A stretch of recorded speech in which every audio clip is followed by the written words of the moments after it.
Good morning, everyone. We welcome you all to the IBG-TNT session, to both our in-person participants and online participants. So we are the Rare Boost project located here at Izmir Biomedicine and Genome Center in Izmir, Turkey, with our ultimate goal of developing IBG as a training center. So in regard of that, to achieve this goal, we are having monthly TNT sessions and seminars to focus on the scientific topics, not only, but also on the personal development and capacity development and soft skills topics too. So today we have a really demanding topic that is about understanding scientific figures and how to interpret them. And we have a really talented speaker with us, Dr. Tutku Yaraş. She's our former computational geneticist here, and she was a director at IBG-Bioinformatics Platform. She completed her PhD at Dokuz Eylül University at IBG, and her PhD focused on highly complex genomic datasets requiring specialized expertise in computational biology and bioinformatics. She has also developed PGS Explorer, a scalable computational pipeline that facilitates the development of polygenic scores models for the GWAS summary statistics. Besides that, she has been handling and working on several projects, large-scale genomic analysis for human complex traits and neurogenomics. So without any further delay, I would like to welcome her on the stage to share her insights with us. Thank you so much. Hello, everyone, and all welcome. Today, I will talk about the Decoding Bioinformatics Visualizations, a practical guide to common scientific figures.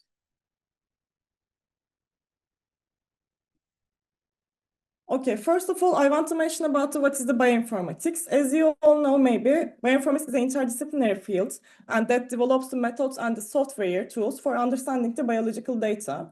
And bioinformatics as related to the genetics and the genomics and is a scientific subdiscipline that involves using the computer technology to collect, store, analyze, and disseminate the biological data and information, such as DNA, amino acids, or the protein sequences. Scientists and the clinicians are using the databases that are organized into index such biological information to increase our understanding of health and disease, and in certain cases, a part of medical care. And what is the importance of the bioinformatics? There are lots of key areas which are included in the bioinformatics, and for example, biological databases, sequence alignment, gene and the promoter prediction, structural bioinformatics, genomics, and the proteomics. And the major applications of the bioinformatics can be found in the fields of the precision medicine and the preventive medicine.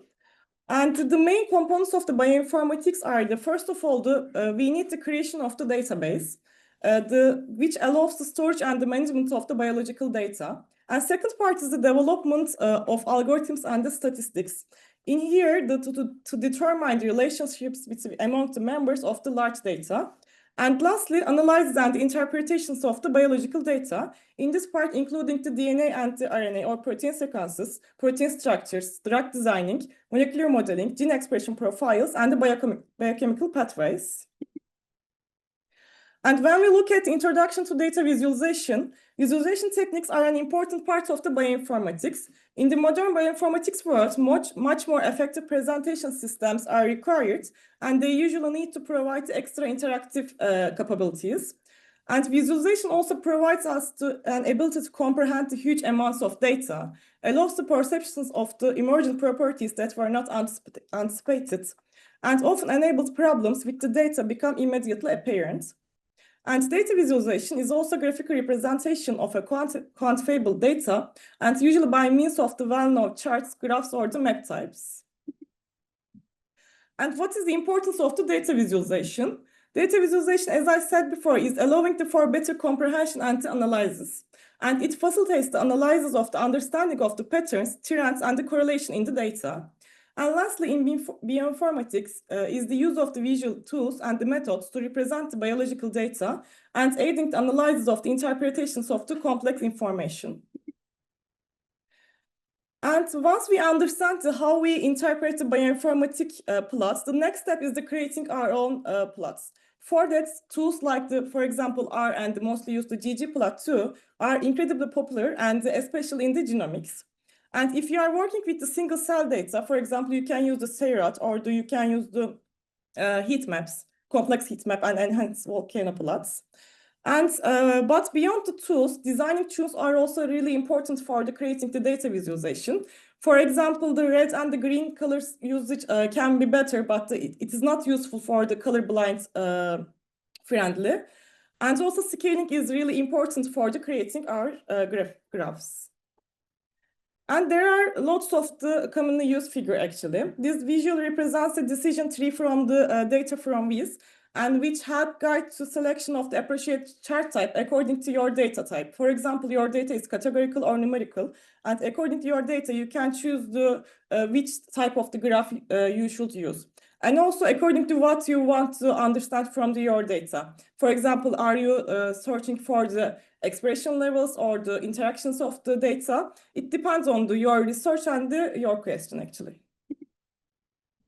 And today, I will mention about the mostly used graphical types. These are dot plot and the bar plot, heat map, volcano plot, MA plot, PCA plot, UMAP and the TSNE plot, and the last the circus plots.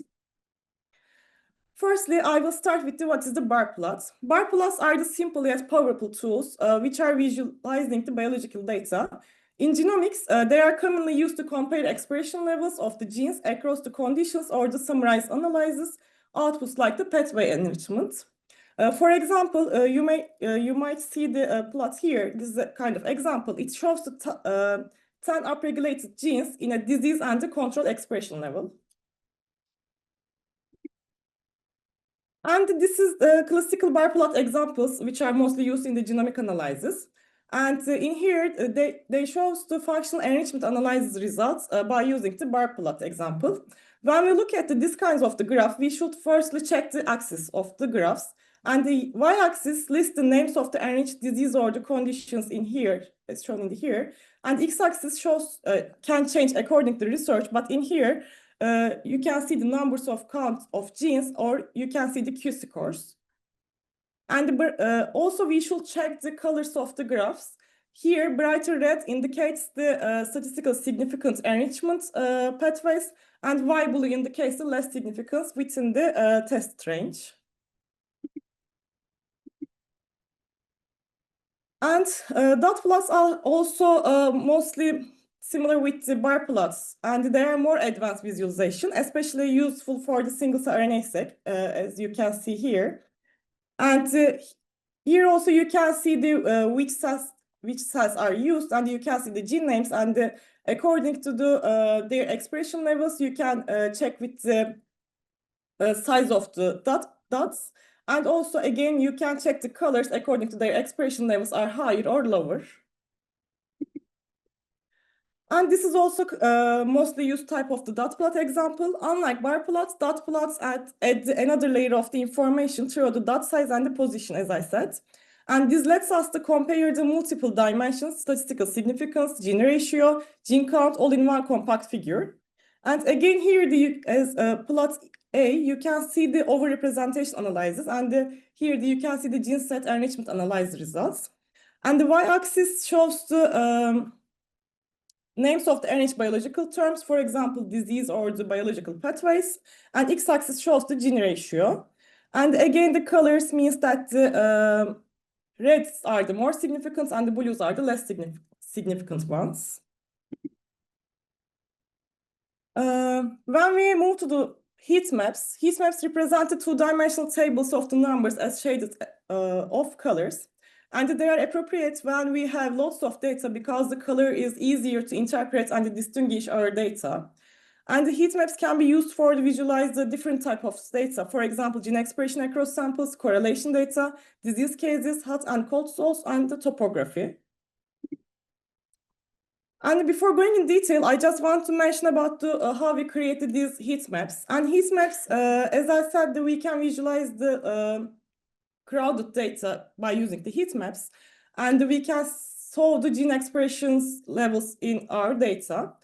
So the classical heat maps look like something like that. And each row usually represents a gene, as you can hear. And also each column represents a sample. And what about the colors? Again, we can say that for this example, we can say that the red color shows the upregulated genes and the blue one shows the downregulated genes.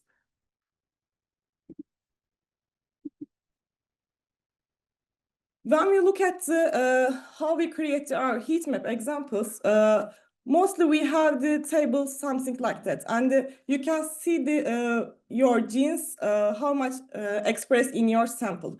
And as you can understand from here, it is not easy to understand which genes are upregulated and which genes are downregulated. So heat maps really become easier to understanding our data types. And after we obtained our table, instead of the table of the full numbers, we can just convert them into the grids of the colors. And we can basically say that the which genes are highly expressed in which samples. And also, this is not look like the most regular ones. So sometimes we need to cluster our samples or our genes. Sorry. And according to which samples are related to each others or the which genes are related to each others, we can cluster our samples to understand the basically and maybe creating the basic template from our samples. For example, you can see that the red ones are collected to one side and the blue ones collected to the other side. And according to here, you can say that which samples are mostly related to each other and the which genes are the most related to each other. You can basically check from your data. And also clustered heat maps means that we group the samples or genes together based on their similarity of the gene expression patterns. This way we can quickly identify the samples which are the most similar to each other according to their gene expression levels. In summary, adding the clustering or our heat map can be useful for identifying genes that are commonly regulated or biological signature associated with the particular condition. Now I will give an examples from the articles. In this study, they investigate the molecular heterogeneity of the non-small cell lung cancer using the single-cell RNA sequencing data. And they used 7,000 cells from the 20 patients. And they just want to check which gene markers are highly regulated in their data type. According to their analysis, they obtained the heat map something like that. And when we see the heat map in some article, we should check the x-axis and the y-axis again. And in here, x-axis, in general, every column of the heat map represents the different sample. And there should be labels which will give which samples are the more similar. And also then we should check the y-axis, and the y-axis shows the gene names in here. And also mostly these are the obtained according to the log to fold change. Log to fold change means that when you compare the two samples, for example, disease ones and the controls ones, log to fold change is higher than 0, which means that your genes are upregulated in the disease or vice versa. And according to here, you can say that these red ones are the upregulated genes for these cell types, and the blue ones are the downregulated according to these genes, according to these different cell types also.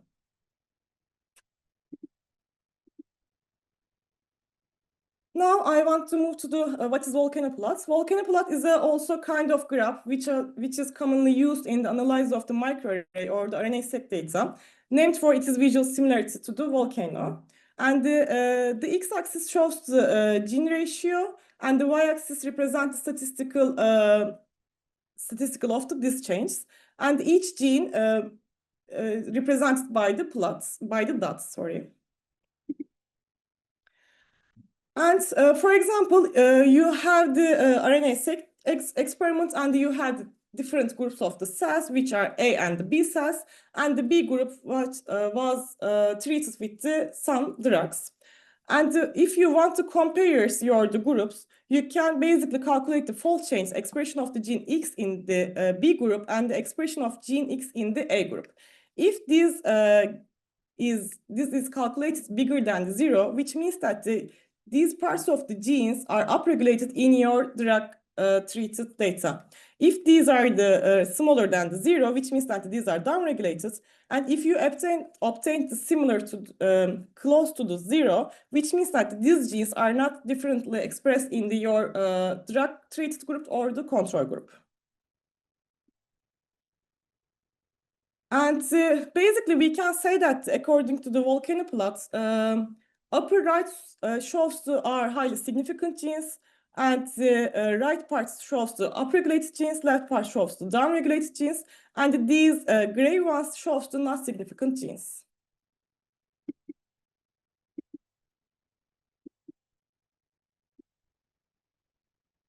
And this is an example which they used the volcano plot example. And here they conducted the comprehensive analysis of the long non-coding RNAs and also mRNAs differentially expressed in the perivascular adipose tissue in patients with coronary heart disease. And according to their results, they found 343 mRNAs and the 9 link RNAs are differentially expressed. And also, according to looking at the volcano plots, you can basically understand which genes are the upregulated and which genes are the downregulated, and what are their significance levels. And MA plot, it's also similar with the volcano plot, and which stands for the mean average plot.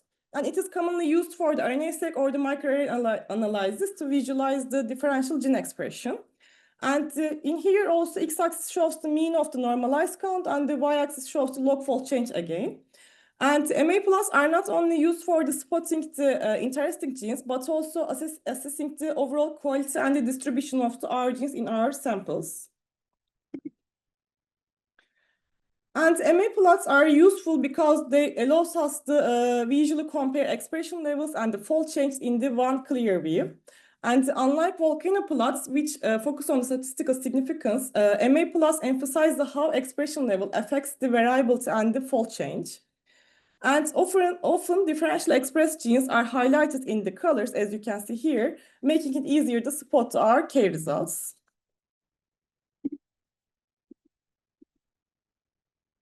And this is also the example for the case study. And the authors analyzed the public RNA-seq data and from the PMA differentiated cells, either untreated and stimulated with the LPS for 6 hours. And they want to check their differentially expressed gene levels according to the treated and untreated samples. And after that, they obtained the MA plots. And by just looking at the MA plots, you can say that you can clearly see that what is the differences between two conditions according to the gene level. Before going to the PCA plot, UMAP plot, and the TSNE plot, I just want to mention about what is dimensionality reduction, because all plots depends on the dimensionality reduction algorithms. And to visualize the large data sets, it is not possible to visualize all features or genes at once. And it is required to convert a multi-dimensional data set into 2 variables. This process is called as the dimensionality reduction. As you can imagine, there are also lots of the algorithms to reduction of the dimensions. I will just mention about the 3 of them. And because we have the almost large data like here, and we just want to categorize our samples, but it is not possible just looking at the table. So we have to reduce their dimension, and we just check what are our samples and which are clustered together.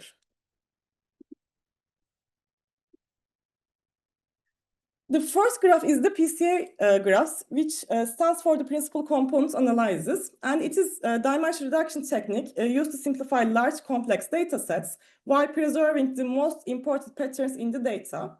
And it helps you to reduce the number of features in the data sets while keeping the most important informations. And in PCA, mostly 10 PC are calculated according to the CR clusters and our data. And the PCA aims to capture most information in the first component. Actually, we can check from the scree plot which PCs are explain our data. Mostly PC1 and the PC2 are used to cluster and see our data, but sometimes PC1 and the PC2 may be not sufficient to explain our data, because we expect that the PC1 and the PC2 almost at least should explain the 85% of our data. If these will not be enough for R, we can use the 3 of them, or it depends on our data and the search type. And why is these PCA graphs are so important? Because they simplifies the complex data and reduces the dimensionality while preserving the key information. Also, it improves the data quality, removes the noise and resolves the multicollinearity, and reveals the hidden patterns, and lastly, enhance the efficiency. Because, for example, in here, they have the 6 samples, and according to the PC Plus, we almost say that the 60% here, and it's almost explained over the 90% of our data. And we can basically say that our groups are clustered correctly. Actually, this is how to create PCA plots. I'm not going to detail, but the basics is the first of all, you have to standardize your data to remove their 3D structure to the 2D or the 1D structure. And then you should compute the covariance matrix and extract the eigenvectors and the eigenvalues. And lastly, you should select the top K components and project data onto new component axis. But most of tools are calculating them automatically. And this is the PCA plot examples. For example, you have the 50 patients and the 30,000 genes, and you want to see how many clusters you have. And according to PC1s, you can basically separate your samples. If you want, you can color your samples to better understanding your clusters. And for example, if in your analysis, PC1 have the higher value and the PC2 has the lower value, which means that these clusters are the mostly distinguished from each other, and we can say that these are mostly close to each other. And also, as I said, that we should always check our scree plot to decide which PCs will be used in our analysis.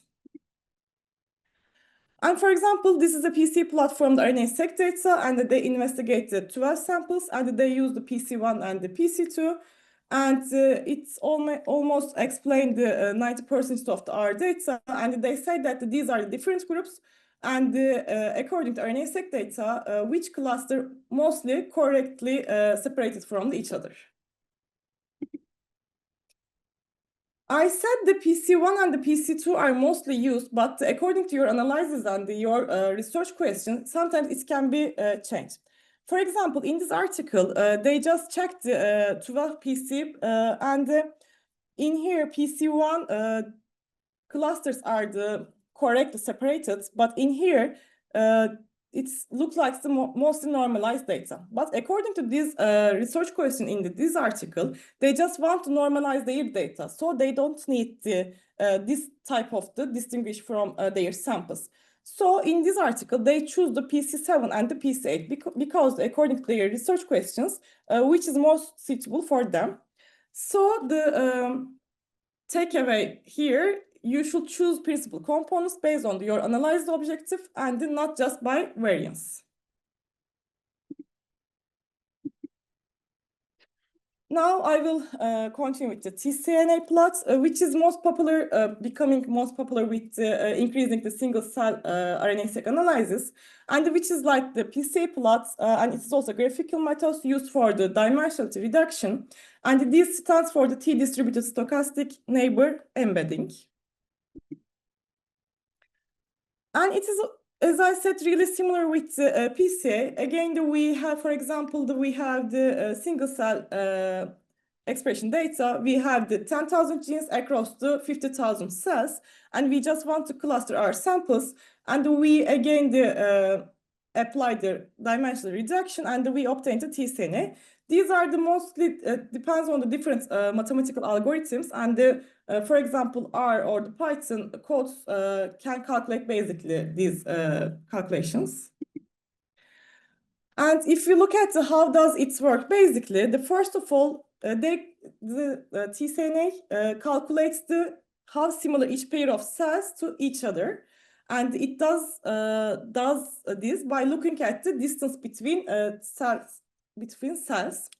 Then these similarities are turned into probabilities in second part, and the closer 2 points are the higher probability that are their neighbors.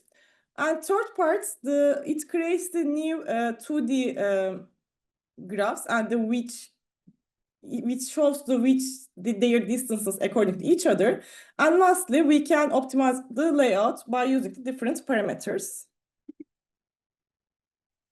And for TSNE, the important parameter is the perplexity. And the perplexity means that controls how algorithm balances local versus global interactions. Actually, it depends on your question again. You just want to check your local interactions between your samples, or you just want to control all global interactions between your samples.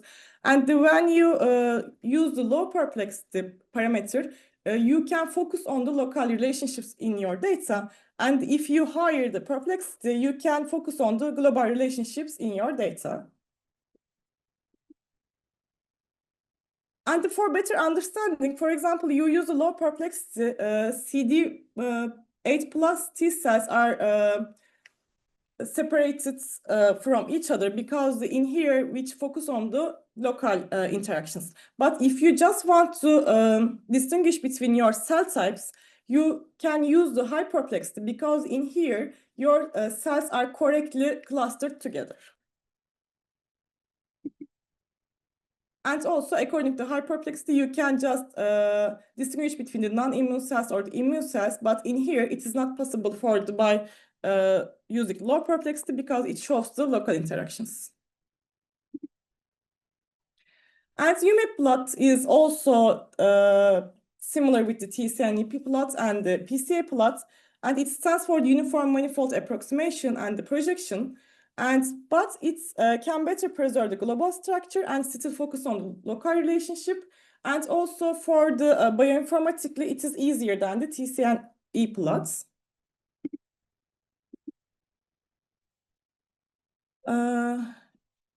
Their algorithms are also similar, and in here, again, you just check the distances between your cells and you convert your 3D structure to the 2D structure. And again, according to parameters, you can choose your coordinates or embeddings. And this is how it works. Again, first of all, it converts one-line structure to similarities of your cells. Then construct a high-dimensional graph according to their distance. And lastly, again, project and optimize the graph in low dimension. And for UMAP examples, there are two parameters are important, and the low-end neighborhoods and the high-end neighborhoods. And again, here, when you use the neighborhoods are low, you can focus on the local relationship in your data. And when you increase this parameter, you can focus on the global relationships. It is similar with the perplexity analysis in the TSNE plots. And also, we have one more parameter for UMAP plots. You can change the distances between your cells, and you can use the low distance and the high distance. Again, it's change the focus on your analysis. If you want to check your local relationship, you can use the minimum distance between them. If you want to check the global relationship, you can use the higher distance between your cells.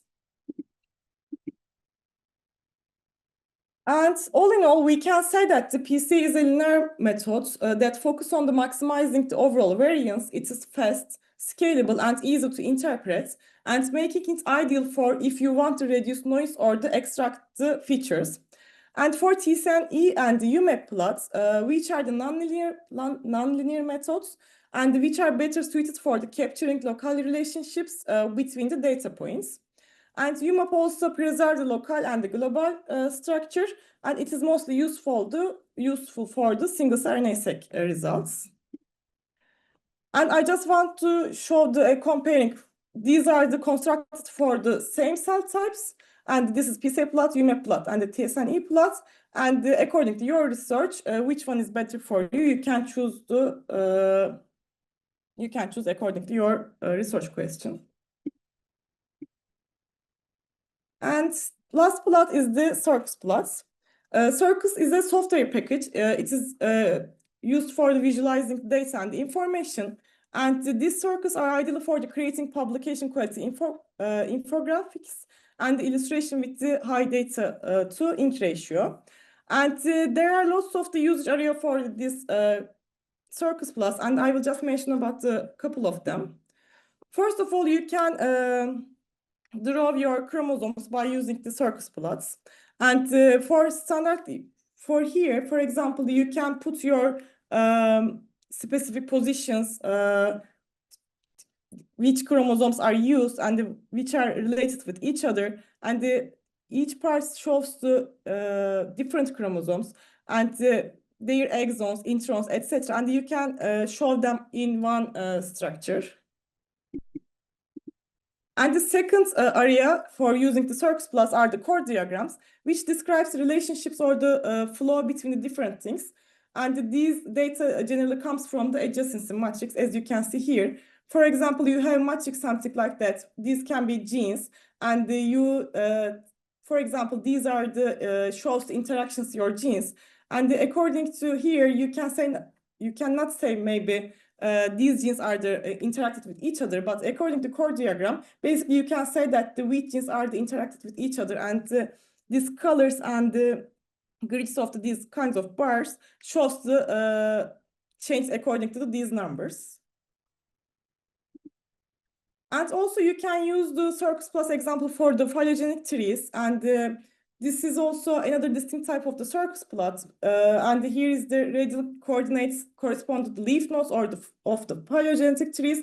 And you can see basically which are related with each other. And also you can merge your data by using the RNA-seq data or something like that. And you can see their expression levels also in one graph.